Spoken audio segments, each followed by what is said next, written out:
Thank you for joining us for this week's message at Crosswind Church. If you have any questions about this message or about Crosswind Church, please visit us at www.crosswindchurch.net, or you can email us at info@crosswindchurch.net. That's such an awesome story. And I want to share with you another story this morning as we continue on in our series.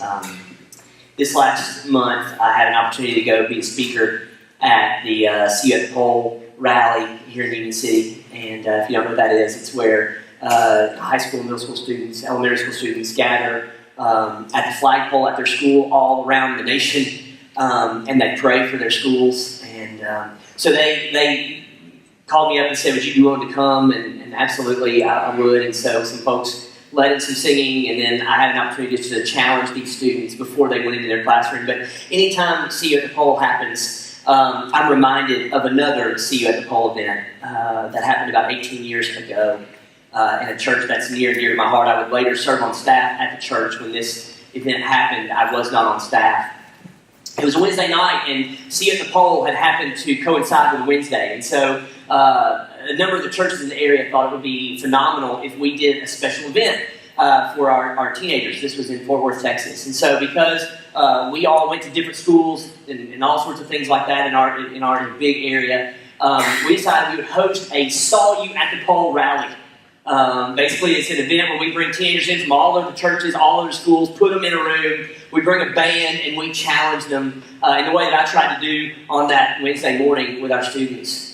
So that Wednesday night, everything at Wedgwood Baptist Church was kind of thrown for a loop. The adults were moved to another room in another location in the building because they got booted, because there would be hundreds of teenagers that were going to show up in our sanctuary. There's a band that was on stage, and it was a little different than what we did on Sunday morning, and it was loud and raucous. It was amazing. The event had moved into the second half of the hour because the meal had finished. That they had a meal in their gym, and the choir members, this is a church where we had a choir, they were gathering together in the foyer. And then one of the choir members noticed a man walking to the door. He was wearing a trench coat and smoking a cigarette. And one of the choir members said to a custodian, a good buddy of mine, he said, hey, you need to go tell him he can't smoke in here. Like he was walking in the door of the building. Like, he's put it out before he comes in, no big deal. And my friend walked over to him, and when they did it, he pulled out a gun and began shooting. And he unloaded several clips there in the foyer, killing several people, and then he turned his attention to the sanctuary. He looked inside the back window of the sanctuary and he saw these teenagers everywhere. The band was playing so loud they didn't know anything was going on at all. This was in the months following the Columbine shooting. And so when he walked in the back door and started shooting, some of the teenagers actually thought it was a skit. They thought it was a sketch playing off the Columbine stuff. They stood up in front of the sanctuary asking the shooter to shoot them. He exploded a pipe bomb. And when it was all said and done, 7 people and the shooter were dead. 7 more were wounded.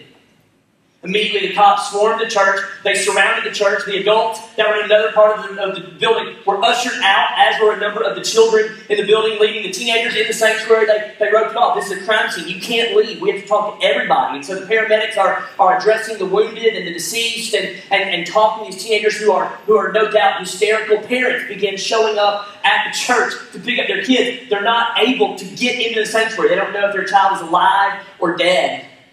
As a pastor, my heart breaks. My friend Al Meredith was the pastor of that church. He wasn't even on campus that night.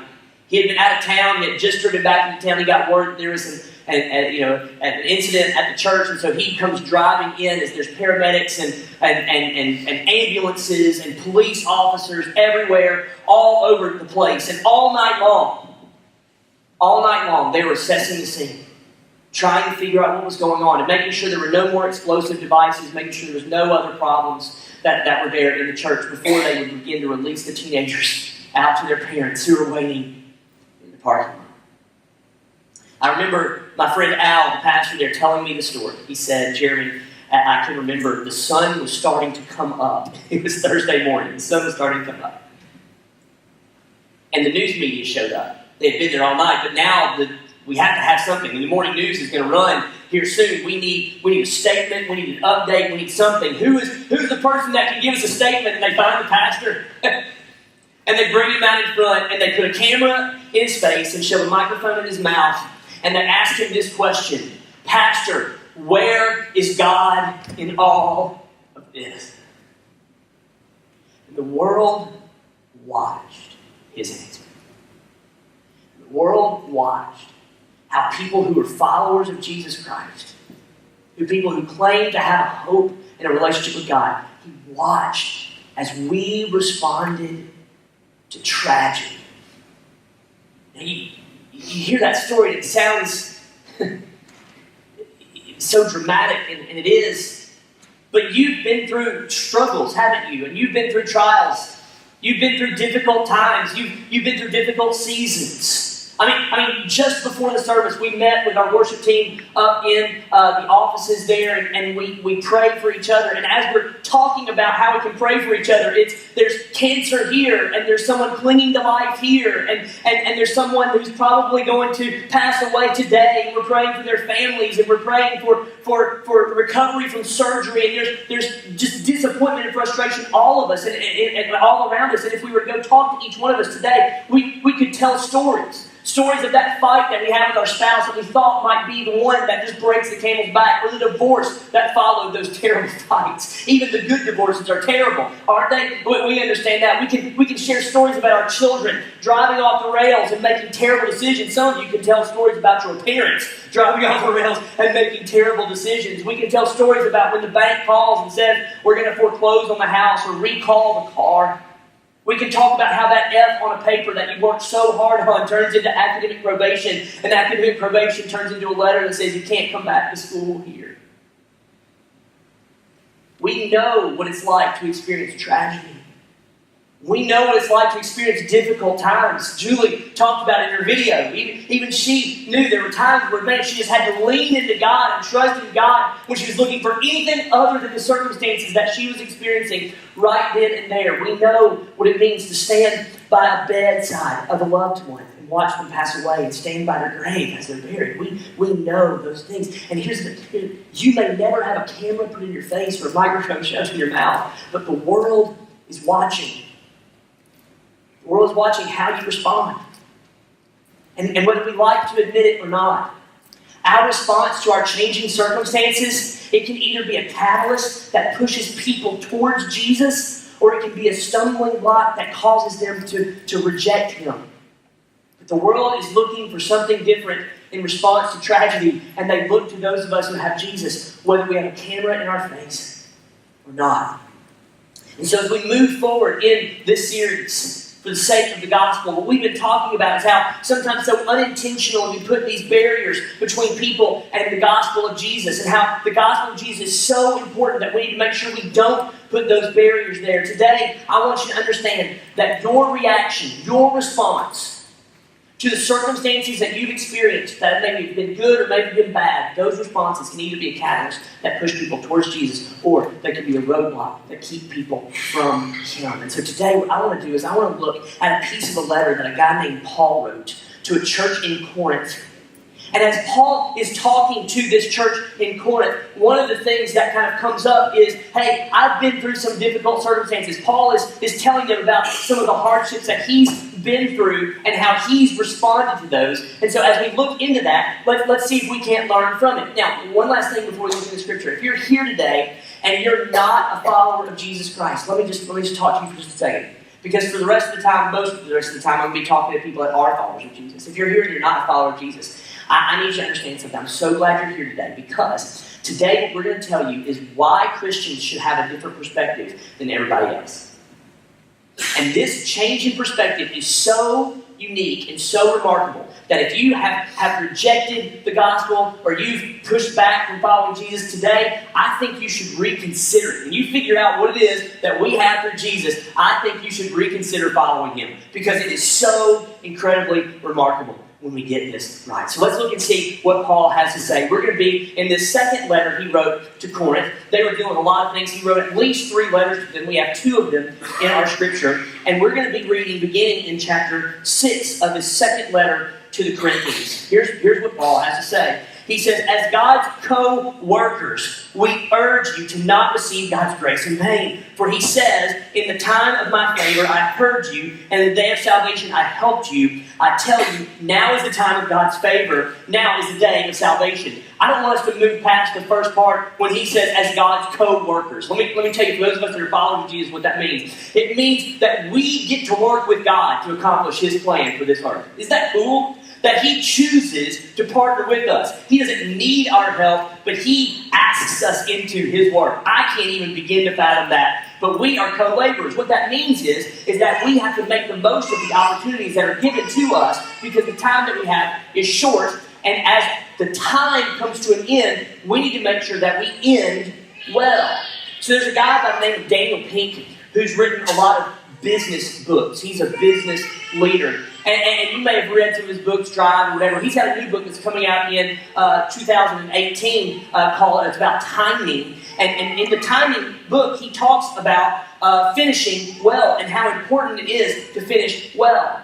And what he did is he found this research. I want to tell you a little bit about it to show you how important it is to finish well. He said that they presented two different individuals, two different scenarios to a group of people, and they had them compare those two individuals. The first scenario that they gave to a group of people was a scenario of a businessman that at 22 years of age, he inherited a family business. And he was incredibly generous, right? He did everything for the benefit of his employees. He leveraged his authority for the benefit of his employees. He gave money away, not just to his employees, but to great nonprofits around the area to make the world a better place. He was just so generous with his wealth, so generous with his time. He made sure that his employees not only had benefits, but they had the best benefits that were possible. And for the overwhelming majority of his life, that was what happened. And then he turned 61 years old. And at 61, he looked out at this company that he built and these employees that were benefiting from the success of the company. And he said, you know what? Surely it can't be just about their benefit. I think it's time I start thinking about myself. And he changed his mindset. And he began to become very greedy, to hoard up his riches and to hoard up his wealth. He not only stopped giving raises to his employees, he actually cut their wages. He told them if they didn't like it, they could go find another job. After all, he could hire anybody to do what it is that they do. They're just hired hand. They don't matter at all to the company. He took their benefits away and reduced their benefits package. Anything he could do to save a dime. He stopped giving away money to great nonprofits and stopped caring about the rest of the world. And he was about buying newer toys for himself and bigger homes and really using the benefits of his own business just to benefit himself. And on the day he turned 62, he woke up and died of a massive heart attack. And that was his life. There's another businessman who at 22 inherited a family business. And he, at a young age, decided it's going to be all about me. And so he started buying faster cars and newer homes and bigger houses and putting in swimming pools and movie theaters and all of those things in his home. He didn't care a bit about his employees. In fact, he made sure that they had the lowest amount of benefits they could possibly have and the lowest wages that he could get away with legally. If they didn't like it, after all, they could go find another job. He leveraged all of his influence and all of his power and all of his wealth for his own benefit. He didn't give any away. He just hoarded it all up. And then the day that he turned 61, he said, you know what? It can't be all about me. I've got to figure this. I've got to do something differently. And so he took some of the money that he had hoarded and he began to kind of give it away, and it felt good. So he started giving away more money, and he realized I've got all of these employees that are underneath me that are not benefiting from the wealth of our company. They're causing the wealth and the result of it, but they aren't benefiting from it. So he went back and he reevaluated their benefits package and their retirement and their medical insurance. And he threw in dental and eye care just because he loved them so much. And he cared about who they were and he cared about their families. He started having them over to his home to enjoy the wealth that he had already accumulated. He wanted someone to enjoy it other than himself. And the day he turned 62, he woke up and he died of a massive heart attack. And the question that was posed in this research was, who do you think led the better life? The thing is that if we were to ask people, the overwhelming majority would say the one that lived a terrible life for most of his life, but the last year turned it around and did good things, he's the one that led the better life.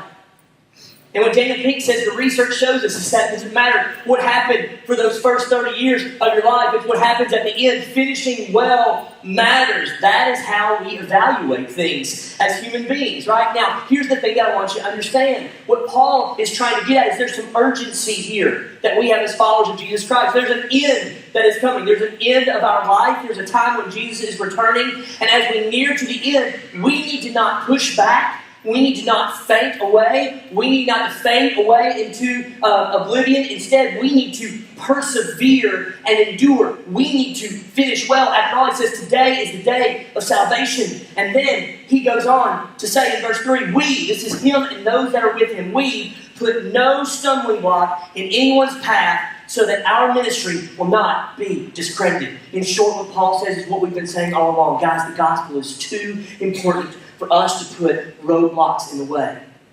The gospel is too important for us to put things in the way that are going to keep people from hearing about it. And what I want to submit to you today is it's not the roadblocks we put there intentionally that are the most harmful. It's the ones we put there we don't even know about. It's what we put there and we're not aware of it. So on Sunday nights we have home group at my house.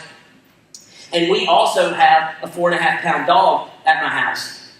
And so what we do, because we have lots of kids in our home group, little kids, and Princess is a princess, and she's kind of fragile, and we also don't want her to bug people. So what we do is we take Princess and we put her in our bedroom and shut the door so that Princess doesn't bother anybody and nobody bothers Princess. Well, last Sunday, I did not know this, but my wife took the dog's water bowl and the dog's food bowl and put it in our bathroom so that the dog could get the food and water while we were eating food and drinking water. Out in the main room, the dog could do that as well because we treat our dog like a person most of the time. Anyway, so the dog is in there. I have no idea it's in there. I didn't know that this water bottle, this food bowl was in there until in the middle of the night when I had to get up to go to the bathroom. And it's dark. And I'm barely awake. Like, I don't know what's going on. And I walk into a bathroom and I punt a water bottle across the bathroom. Water goes everywhere. Jody jumps up out of bed because she's convinced there's a burglar somewhere in our house that's kicking water bottles around. And the truth of the matter is that I didn't know it was there. She didn't even think about putting it there. It wasn't something she did intentionally to cause me to stumble. I think that's most of the stumbling blocks that we put in the way of people. It's we're not even aware that what we're doing is something that's detracting. And no one would have ever thought, or at least I wouldn't have thought, that necessarily the way I respond to changing circumstances could be either the catalyst that pushes people towards Jesus or the roadblock that pushes them away. But what Paul says, we're going to make every effort to think about, to be aware of the stumbling blocks that we might put in someone's way. And he tells us, verse 4, rather, he says, as servants of God, we commend ourselves in every way in great endurance. The NIV messes up the punctuation here just a little bit. Endurance is not the first thing in a list that he's getting ready to rattle off. What he's telling us is that the commendation he receives because of his work is because of his endurance. It's because he has persevered and endured. He is commended. So on Friday, my wife and I and my kids are in St. Louis, Missouri. We went to the arch, the Gateway Arch, and we went up into the top, which if you're claustrophobic, I don't recommend. We get all the way to the top and we're looking out, and we're coming down. I don't know if you've been there recently. There's all kinds of construction. You have to walk all the way around. You're parked like 5 miles away. And so we're walking back to our car. And as we're walking, I've never had this happen before. It was so weird. As we're walking on Friday, I see this guy and he's running. And as he's running, he's holding a purse. And because the purse didn't match his outfit, I thought it probably wasn't his, right? And so he, as soon as I stopped my kids, because Abby was going to go up and shake hands with him, I was like, no, he was taking off. And then I realized, then it dawns on me, he's stolen this purse because there's a female police officer. She's running behind him, just hoofing it. And so I think to myself, like he's halfway down the block and she's coming this way, and I go, what can I do to help? How can I get involved? What can I do to a good citizen? So I looked at the police officer and I went, he went that way. There he is, you can still see him, right? And I watched, man, as he came to the end of the block, he was out of shape. Listen, if you're going to steal a purse, you're going to be ready for the chase, you know what I'm saying? He was out of shape, and he was starting to slow down, and she was just trucking it, man. And by the time we got down there, because she stopped him right where we were parked, like she had gotten him, she was on top of him, she was handcuffing him, right? She was trying to figure out whose purse it was, and I was like, yeah, that's awesome. But the reason that she gets the commendation is because she had the endurance. She was able to follow through it. She was able to go the distance. You with me? Paul is going, I am commending myself. I'm commending my team because we have been able to endure. And look what he says they have to endure. He says, in troubles, hardships, and distresses, in beatings, imprisonments, and riots, in hard work, and sleepless nights, and hunger. Immediately we kind of go, yeah, I get it. We've been there, haven't we? I mean, we've experienced hardships and troubles. We've had the diagnosis come back from the doctor that wasn't good. We've watched our loved ones pass away. We've struggled with those financial hardships. There may have been times where you've been hungry. There's times where your marriage just isn't going the way that it should go, and you've experienced these hardships. And Paul's going, we're enduring those hardships, no matter what it may be. He got beaten. He got thrown in jail. He didn't have food to eat, and yet he endured those hardships for the sake of the gospel. I'm going to be honest with you. I read that right there, and I hate that that's in the Bible. Because I wish that when I gave my life to Jesus Christ, He had just made me healthy, wealthy, wise, and beautiful. And never having to experience any of those problems again. Never having to battle with addiction or loss or disease. But I got to be honest with you, I don't always endure like I should. In fact, I can remember laying in a hospital bed with tubes coming out from everywhere. And my wife looking at me and going, Jeremy, you've got to get up. We've got to walk. You've got to recover. And nurses look at me and go, Jeremy, it's better if you get up and walk and go and do. And man, just leave me alone. I just want to lay here. Maybe you're like me. When troubles come, you don't want to endure. You want to wallow. You want to crawl into a hole and disappear. You want to focus on the negative and dwell on the negative and fall into that pit of despair that I've been in so many times, and maybe you've been there too. I get it. Listen, what I'm telling you, as Christians, Paul is going, we've got to figure out a way to endure because our focus is not on our circumstances, it's on something else. We'll get to that in just a minute.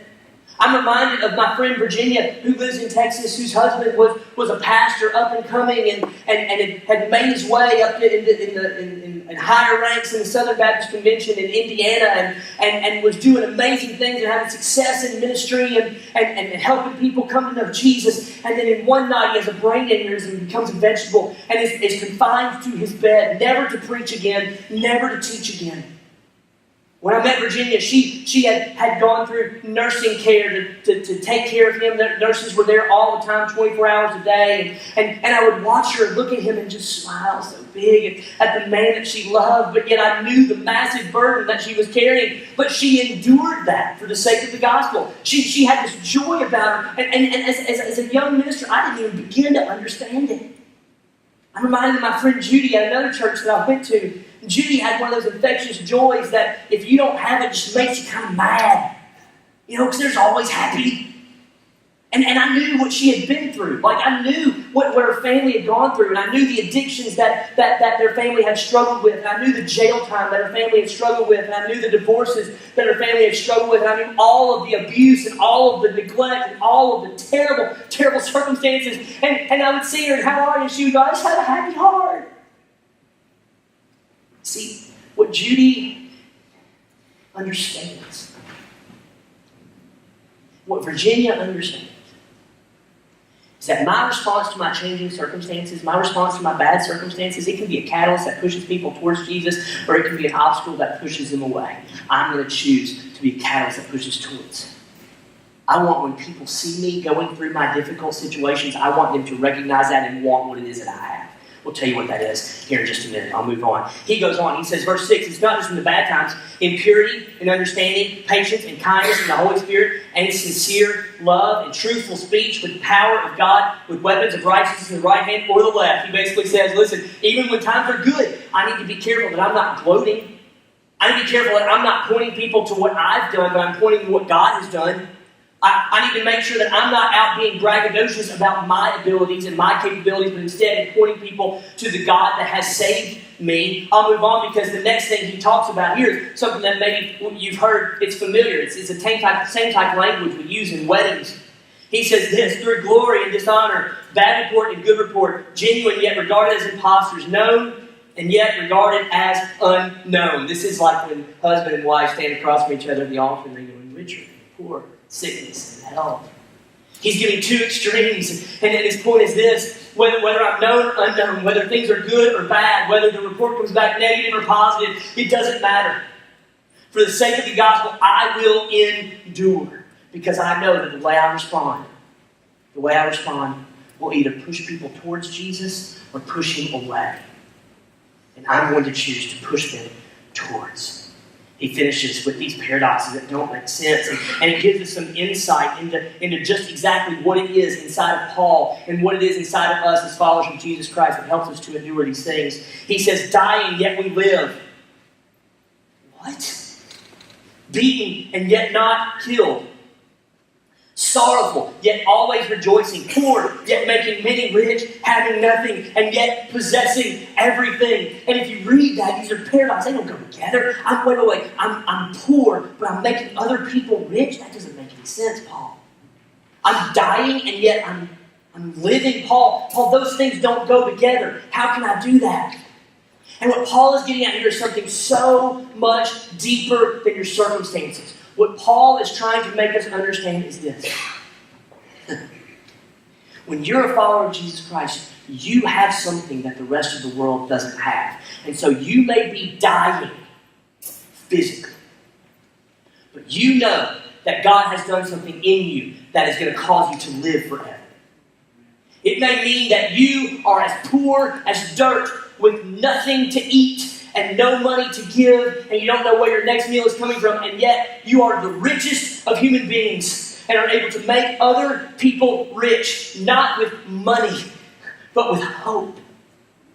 What Paul understands is this, and he would write it in another letter in the book of Romans, chapter 5. I'll just read this. I believe it's on the screen. He says this. He says, not only so, but we also glory in our sufferings, meaning we rejoice in our sufferings, because we know that suffering produces perseverance, perseverance, character, and character, hope, and hope does not put us to shame. Why? Because God's love has been poured into our hearts through the Holy Spirit who has been given to us. It would cause him in the book of Philippians to write this: I am confident in this, brothers, that he who began a good work in you will carry it on to completion in the day of Christ Jesus. See, here's what we have as Christians, and if you're non-Christian, here's the secret to endurance. It's a change in perspective. What happens for us sometimes is we have the bad things happen or the good things happen, and our circumstances get so big that they eclipse God. And our circumstances get so big that they eclipse the gospel. But your circumstances, good and bad, they are producing in you character. That character is going to produce hope. And it is the hope that allows us to have joy, not linked to our circumstances. It is the hope in what is to come, that he who began a good work in me will complete it. It's the hope that this is not all that there is. And though the sorrow may last for the night, the joy comes in the morning. And so we can endure. And here's the thing. When we have bad things happen, it's natural for us to want to wallow. When we have those difficult times that come, it's natural for us to kind of want to push back and push away from God and be mad and blame someone. Listen, that's hardwired into who we are. As followers of Jesus Christ, here's what I want you to do. I want God to change your perspective. And today I just wanted to remind you that there was a point in your life where you were lost and he found you. There's a point in your life where you were blind and now you see. There's a point in your life when you were hungry and he gave you the bread of life. And there's a point in time in your life when you were thirsty and he gave you a water that never runs dry so that you'll never thirst again. Jesus doesn't promise that your circumstances will be hunky-dory when you follow him. I'm telling you, that's not the case. What he does promise is that he will link your joy and peace to what it is He has done and will complete, rather than the circumstances that surround your life right now. If you're here today and you're not a follower of Jesus, why would you want that hope? Why would you want that hope? Can I just tell you something? I don't know how people get up out of bed and put one foot in front of the other apart from hope in Jesus. It is much more difficult that way. Paul says, for the sake of the gospel, because I don't want to put any roadblock in the way to someone hearing the truth. If it's bad, I'm going to endure. If it's good, I'm going to give glory to God, no matter what the circumstances are. My joy is linked to something other than my circumstances. So here's what I want you to do. I've asked Matt to come and to sing a song. It's one of my favorites, and yet it's one of the hardest songs that I ever sing. It's a song that changes our perspective. And today I wonder if it could be your prayer. That you would learn to rejoice in your sufferings. That you'd learn to rejoice in your circumstances, no matter what they are. Because God is at work in your trials, producing character, which produces hope, which does not disappoint. Because He has done a great thing for us. And that is how we can endure the night. Will you pray with me? God, thank you so much for Jesus. Thank you for the fact that He found me when I was lost and loved me when I was disobedient. Thank you for the fact that in spite of all of my weakness, you came and gave to me your strength. That you've rescued me from myself and from darkness and dealt with my biggest problem, the problem of sin and the problem of death. And now, God, there are times when my circumstances loom large. So large that they eclipse you. And whether that's a broken relationship, or whether that's a medical diagnosis, or whether that's a loss of a loved one, or whether that's whatever may come our way, God, there are these times when I know that it's hard for us. It's hard for me to endure and to persevere. God, I pray that you would help us to see what you see. Help us to point our eyes towards you and to recognize that you started something in us and you will finish it. Help us to remember that this is not all that there is, but that there is much more in store for us who are followers of you. And for those who are here today, God, who are without that hope, I pray that they would respond to your truth, your grace. Because life with Jesus is better than life without. And hardship is easier to endure with Jesus than without. And blessings are more sweet with Jesus than without. So God, help us to not put any stumbling block in the way. Help us to live every day of our life recognizing that our response to our changing circumstances can either be a catalyst that pushes people towards Jesus or a roadblock that keeps people from Jesus. Now, God, as we sing, let us worship you with all of our heart and all of our voice, that you might receive the glory for what you've done and are doing. Love you. Praise in Jesus' name. Amen. Would you stand and let the song be your prayer today?